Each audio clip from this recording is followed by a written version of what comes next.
નમસ્કાર દર્શક મિત્રો, મિરર ઓફ ધી વર્લ્ડ ન્યૂઝમાં આપ સૌનું હાર્દિક સ્વાગત છે। ખૂન થતા ખૂનની કોશિશના ગુનામાં આજીવન કેદની સજા પામેલ અને વડોદરા જેલથી પેરોલ રજા ઉપર નીકળ્યા બાદ જેલમાં હાજર ન થઈ બારોબાર ફરાર થઈ છેલ્લા 2 વર્ષથી ફરાર રહેલા કેદીને શોધી કાઢી વડોદરા જેલ સુપરત કરતી વડોદરા શહેર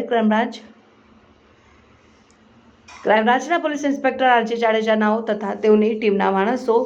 સાથે વડોદરા ખાતેથી મધ્યસ્થ જેલમાંથી પેરોલ ફ્લો વચગાળાની જામીન ઉપર રજા ઉપર બહાર નીકળ્યા બાદ પરત જેલમાં હાજર ન થઈ ફરાર થયેલ કેદીઓની શોધખોળ દરમિયાન આણંદ ટાઉન પોલીસ સ્ટેશન ખાતે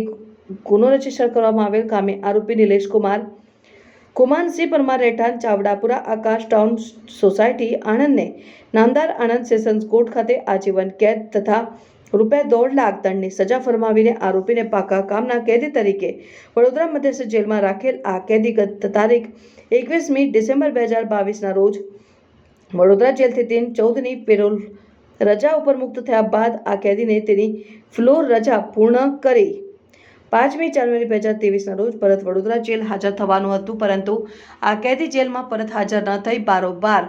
ફરાર થઈ ગયેલ, જેથી આ અંગે વડોદરા મધ્યસ્થ જેલ તરફથી આ ફરાર કેદીને શોધી કાઢવા અંગે લેખિત પત્રથી વડોદરા શહેર પોલીસને જાણ કરેલ અને આ અંગે પ્રિઝન એક્ટ અન્વયે આણંદ રૂરલ પોલીસ સ્ટેશનમાં ગુનો નોંધાયેલ આ ફરાર થયેલ કેદી અંગે ક્રાઇમબ્રાન્ચની ટીમે હ્યુમન ટેકનિકલ સોર્સને આધારે સતત તપાસ કરતા ફરાર થયેલ કેદી હાલમાં આણંદ ખાતે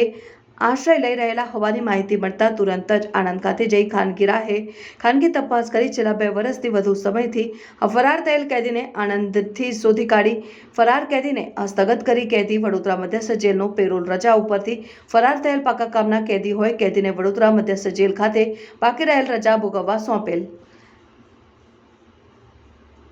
આરોપીનું નામ નિલેશ કુમાર કુમાનસિંહ પરમાર।